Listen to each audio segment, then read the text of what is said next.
আমার সব মনে পড়ে গেছে। দীপাকে অপমান করতে গিয়ে ধোলাই খেলো সোনা। অনুরাগের ছোঁয়া আগামী পর্ব ৯ জুলাই। হ্যালো বন্ধুরা, আমি চন্দনা, আমার চ্যানেলে স্বাগতম। সর্বশেষ সংবাদ আপডেট পেতে দয়া করে চ্যানেলটি সাবস্ক্রাইব করুন এবং বেল আইকনটি টিপুন। দীর্ঘদিন পর হাসপাতালের নিঃশব্দ করিডোরে হাঁটতে হাঁটতে সোনা বুঝতেই পারল না কেন তার বুকটা এতটা হালকা লাগছে। স্মৃতির খাতাটা যেন ফাঁকা। অতীত, সম্পর্ক, আবেগ কিছুই যেন আর চেনা নয়।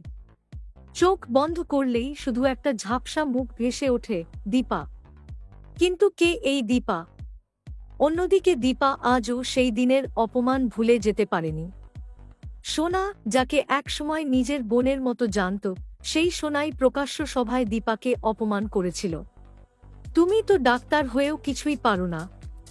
সেই কটূক্তি দীপার হৃদয়ে ঘা দিয়ে গিয়েছিল। সোনা যখন স্মৃতি হারিয়ে ধীরে ধীরে পরিবারের কাছে ফিরে এল, তখন সবাই একরকম স্বস্তির নিঃশ্বাস ফেলল। কিন্তু দীপা, সে চুপ ছিল। তার চোখে আগুন, ঠোঁটে কঠিন রেশ। সে জানত সোনার এই অবস্থায় তার প্রতিশোধের কথা ভাবাও অন্যায়। কিন্তু অন্যায়কে তো সহ্য করাও অন্যায়, তাই নয় কি? স্মৃতি হারানো সোনা এখন একজন শান্ত, নরম মানুষ। আগে সে যতটা দাম্ভিক, অহংকারী ছিল, এখন ততটাই নির্ভরশীল। সে দীপার সামনে দাঁড়িয়ে বলে, দীপা, আমি জানি না আমরা কি ছিলাম একে অপরের জন্য, কিন্তু আমি আজ তোমাকে শ্রদ্ধা করি। তুমি এই পরিবারের আসল স্তম্ভ।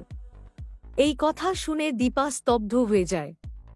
এ কি সেই সোনা যে তাকে সকলের সামনে ছোট করেছিল? এখন সে নিজের দুর্বলতা স্বীকার করছে।